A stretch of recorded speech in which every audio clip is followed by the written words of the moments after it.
Hi, welcome to Artocles. Hari ini kisahnya berasal dari Asia lagi. Kita akan menuju ke kota Phnom Penh yang ada di negara Kamboja dan menelusuri kisah sepasang suami istri yang sudah berhubungan justru sejak mereka masih di bangku SMA. Kisah asmara yang sempat pasang surut karena cowoknya ikut kemiliteran dulu. Keduanya berhasil menikah dan memiliki seorang putra. Tapi setelah menjalani hidup berumah tangga, ternyata ada aja lagi masalah. Segera akan kita perdalam kasusnya. Sebelum dilanjutkan, ngiklan dikit boleh ya? Ini saya mau memperkenalkan kamu dengan satu channel mantap bernama Video Populer. Sesuai namanya, channel ini membahas serta menghadirkan kisah dan video yang super keren dan terkenal. Di sini kamu bakal mendapatkan segala macam info yang dirangkum menjadi sebuah cuplikan singkat tapi seru. Video-video yang disajikan sungguh luar biasa dan yang pasti unik serta populer. Dijamin bisa nambah wawasan kalian semua. Jadi kamu makin update sama berita-berita viral, kisah orang terkenal, kejadian tidak terduga, dan banyak lagi. Walaupun channelnya masih baru, kamu bakal ketagihan mantengin semua video di dalamnya. Ya udah, daripada penasaran langsung cek Video Populer. Biar tetap update dan gak ketinggalan info-info penting seluruh dunia, bantu channelnya Video Populer dengan mengklik link yang saya tempelin di bawah.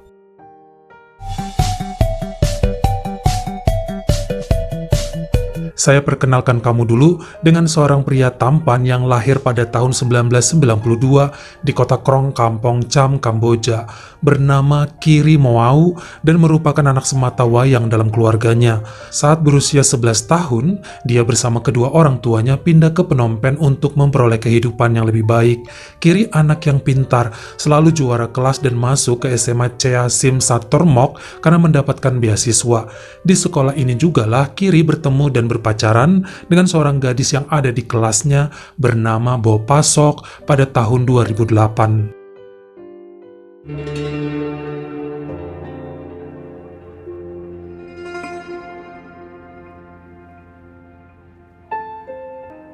Kisah asmara antara Kiri dan Bopa lumayan lucu.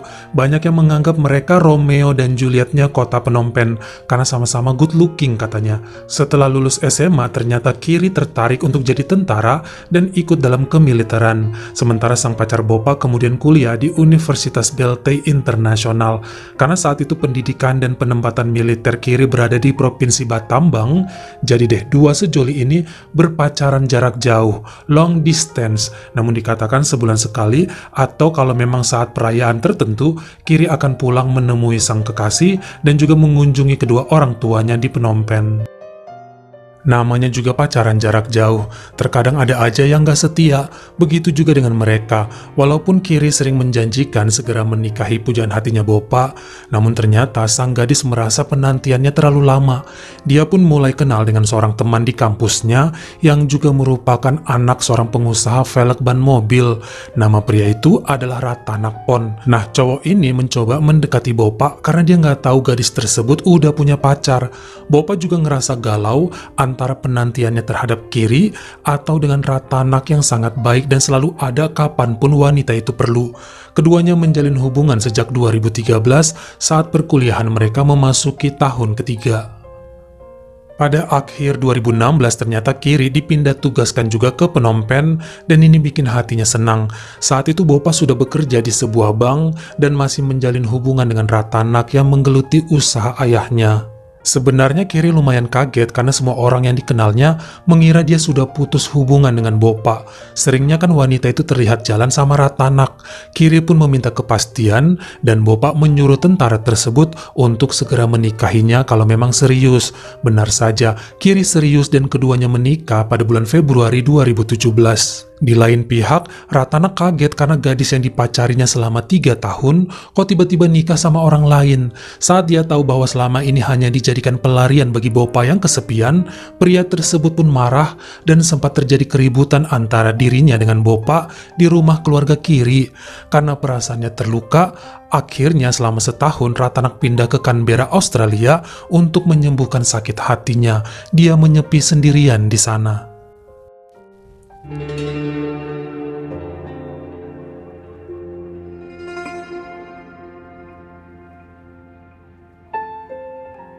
Kehidupan Bopa setelah menikah cukup memadai karena gaji dan tabungan suaminya Kiri lumayan banyak. Pada pertengahan tahun 2018, mereka dikaruniai seorang putra yang tampan. Bopa mulai bergaul dengan istri-istri tentara dan juga pejabat tinggi. Kelihatannya dia sangat bangga. Bahkan sebagian orang bilang dia suka pamer. Kehidupan mewah yang dijalani sama Bopa mulai membuat dia sombong. Keluarganya mengatakan wanita itu udah jarang mau mengunjungi kedua orang tuanya, hanya transfer uang sedikit dan suka marah-marah kalau ayah ibunya minta duit buat berobat.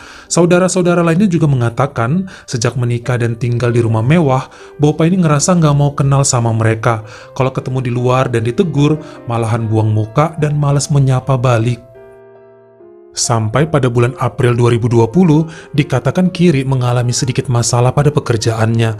Jadi saat dia dan kawan-kawannya sedang merayakan ulang tahun salah satu rekan di sebuah bar, beliau bersama 4 orang teman yang juga tentara terlibat keributan dengan warga sipil yang mabuk.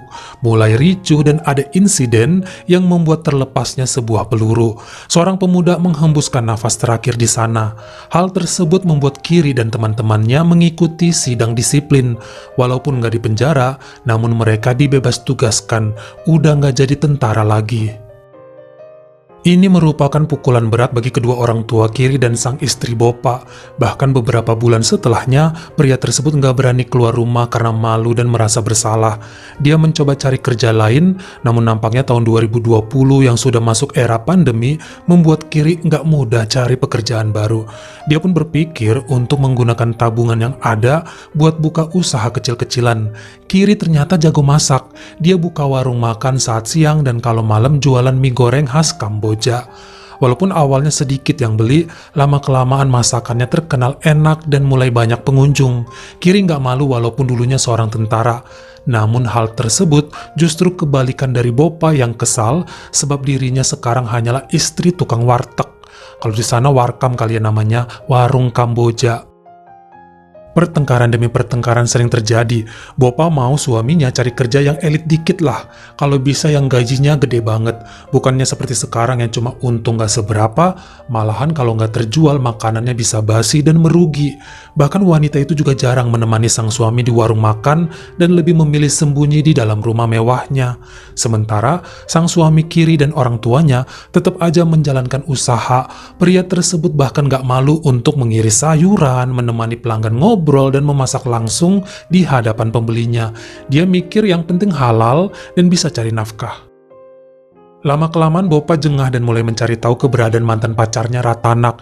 Dia coba chat adiknya Ratanak dan ternyata pria tersebut sudah kembali ke Kamboja untuk meneruskan usaha keluarga. Bopa mendapatkan nomor HP-nya dan kemudian membuat janji untuk ketemuan. Walaupun pernah disakiti, nampaknya Ratanak masih memendam rasa terhadap wanita tersebut. Mereka pun ketemuan, ngobrol sambil nostalgia, dan Bopa meminta maaf atas pernikahannya dulu. Yang terjadi selanjutnya adalah mereka berdua ini malah sering ketemuan di luar dan Bopa nggak pernah cerita ke pria tersebut mengenai keadaan suaminya sekarang. Dia hanya bilang bahwa pernikahannya tidak bahagia dan mau balikan sama Ratanak saja.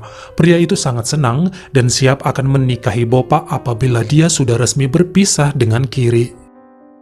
Pada bulan Maret 2021, Bopa pun minta pisah ke suaminya. Dia jujur kepada Kiri bahwa nggak sanggup hidup bersama pria itu lagi dalam kemiskinan. Kata Bopa, sebagai wanita lulusan kampus internasional, itu sangat memalukan jika hanya menjadi istri tukang warteg. Kiri pun berjanji akan mencari pekerjaan lain yang lebih bagus asalkan Bopa nggak meninggalkan dia. Namun kata istrinya semua udah telat. Bopa tetap mau pisah. Wanita itu pun pergi membawa semua pakaian dan kembali ke rumah orang tuanya. Proses pengurusan dokumen perpisahan dan hak asuh anak dilakukan dalam masa 4 bulan. Pengacara yang disewa oleh Ratanak membantu Bopa dalam perebutan hak asuh. Sayangnya pada bulan Juli 2021, wanita itu gagal mendapatkan putranya. Walau resmi berpisah, namun Kiri mendapatkan hak asuh sepenuhnya atas anak mereka. Seminggu kemudian, Bopa dan Ratanak pun menggelar acara pertunangan di sebuah gedung besar kota Phnom Penh. Setelahnya, wanita itu langsung tinggal di rumah mewah milik orang tua Ratanak. Rencana pernikahan antara Ratanak dan Bopa akan digelar pada 2 Oktober 2021. Jadi banyak persiapan dilakukan mereka, termasuk membagikan surat undangan langsung kepada rekanan.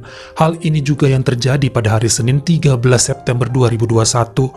Saat itu Ratanak mengajak langsung Bopa ke rumah saudara mereka yang berada di sekitar pasar Big Tuol Sangke. Saat mau menyeberang jalan di tengah keramaian, tiba-tiba ada sebuah mobil berwarna hitam berjalan ngebut langsung menabrak Ratanak dan Bopa. Keduanya terjatuh di aspal dan mobil itu melaju kencang tanpa mau berhenti. Walau sebagian warga mencoba mengejar tapi gagal, sebagian lagi menghubungi polisi yang segera datang ke TKP. Bopa dinyatakan menghembuskan nafas terakhirnya di lokasi kejadian di usia ke-29 tahun. Sementara tunangannya Ratanak masih selamat dan dirawat di Rumah Sakit Pro Anit Phnom Penh.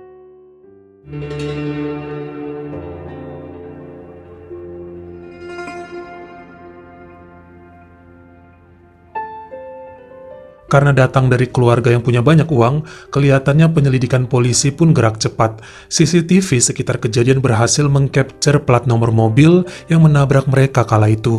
Penyelidikan dipimpin sama Bapak Chuon Sofan berhasil mendapatkan nama pemilik kendaraan yang diduga sebagai pelakunya, lalu melakukan pengejaran atas pria bernama Satea Chan, masih berusia 23 tahun, dan menurut kesaksian beberapa warga saat di lokasi, wajahnya cocok dengan pengendara mobil di hari kejadian. Walaupun sempat menyangkal, namun semua bukti tetap menyudutkan pemuda itu. Dia mengaku dan bilang gak sengaja melakukannya karena panik dan takut dikeroyok warga, makanya saat itu langsung ngebut kabur. Namun ternyata Ratanak punya sudut pandang berbeda. Dia yakin kalau Satea telah dibayar melakukan itu semua untuk melenyapkan Bopa dan dirinya. Pria itu kemudian menunjuk sang mantan suami, yaitu Kiri, sebagai dalang utama atas kejadian tersebut. Menurutnya Kiri punya dendam karena cemburu. 4 Oktober 2021, polisi menangkap Kiri atas dugaan keterlibatan dalam peristiwa ini. Namun polisi sepertinya nggak berhasil membuktikan tuduhan tersebut.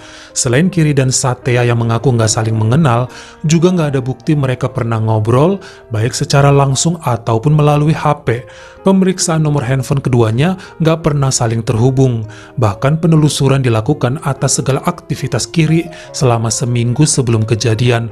Nggak ada sama sekali saling kontak dan bertemu dengan Satea. Ayah satu anak itu pun dibebaskan karena terbukti bersih dari segala tuduhan. Pada persidangan pertama di Phnom Penh Municipal Court 22 Oktober 2021, akhirnya Satea mengakui sebuah hal yang membuat isi ruang sidang kaget. Kali ini dia bersaksi bahwa apa yang telah terjadi bukanlah kecelakaan biasa, namun memang sudah disetting dan menargetkan Bopa serta Ratanak. Pemuda tersebut mengaku bahwa dia dibayar oleh seorang wanita untuk melakukannya, dan wanita tersebut adalah Pisai Heng. Siapa dia? Perempuan berusia 27 tahun ini adalah kekasih Ratanak. Mereka sudah berpacaran sejak tahun 2018, dan wanita inilah yang selalu ada sejak dulu saat Ratanak bersedih ditinggal nikah sama Bopa, yang mendengar keluh kesah, tempat curhat, dan kemudian menjadi kekasih yang selalu ada untuk Ratanak. Ternyata Pisai ditinggal begitu aja oleh pria itu saat Bopa muncul kembali dalam kehidupannya. Menurut Satea, Pisai membayarnya untuk melenyapkan Ratanak dan Bopa bagaimanapun caranya, dan pemuda itu setuju dengan bayaran sebesar 100 juta ril atau sekitar 350 juta rupiah. Penyelidikan lanjutan dilakukan terhadap Pisai. Sepertinya wanita ini cerdas juga. Walaupun mengaku pernah bertemu langsung, namun Satea nggak punya bukti pertemuan mereka. Bahkan nomor HP yang digunakan untuk menghubungi pemuda itu bukanlah nomor HP Pisai. Nomornya juga udah nggak aktif sejak hari kejadian. Penelusuran yang dilakukan terhadap nomor HP tersebut juga nggak pernah berlokasi di rumahnya Pisai. Bahkan saat Satea menerima uang muka pembayarannya, itu diantarkan dalam bentuk cash oleh seorang wanita tua yang memakai penutup kepala berwarna hitam. Wanita tersebut nggak pernah ditemukan hingga sekarang. Polisi kemudian menganggap Satea hanya berbohong dan Pisai Heng pun dibebaskan. Sampai hasil keputusan dibacakan pada Kamis 23 Desember 2021, Satea Chan dianggap bersalah, namun cuma tuntutan tingkat 2, yaitu kelalaian berkendara yang mengakibatkan nyawa orang lain melayang. hukuman penjara 7 tahun dan denda sebesar 5 juta rial atau sekitar 16 jutaan rupiah. Jadi hakim menganggap kejadiannya bukan disengaja dan gak ada setting-settingan seperti yang sempat diucapkan pria tersebut. Walaupun Satya tetap bersikeras bahwa dia memang disuruh dan punya bukti semua chat dengan Pisei, tapi polisi hanya menganggapnya halu dan dikira bikin percakapan palsu di WhatsApp. Cukup ribet ya, karena polisi sepertinya gak mau capek, mau buru-buru tutup kasus, sementara Ratanak dikabarkan pindah lagi dari negara Kamboja setelah vonis dibacakan. Bagaimana menurut kamu? Apa yakin bahwa Satya ini nggak sengaja melakukannya atau memang disuruh sama mantannya Ratanak? Kamu komen di bawah. Kalau kamu suka sama video ini, jangan lupa ya klik like dan juga tombol share-nya. Buat yang baru pertama kali mampir atau udah sering mampir nih tapi belum berlangganan, jangan lupa klik dulu tombol subscribe dan juga dinyalain notifikasinya, supaya lain kali kalau misalnya saya upload video baru, kamu jadi orang pertama yang tahu. Follow juga Instagram saya jika berkenan di Artokels S-nya 2, dan jangan lupa untuk nontonin semua video saya yang lainnya. Ingat ya, tetap jaga jari dan juga lidah kita, supaya nggak nyakitin hati orang lain. Terima kasih.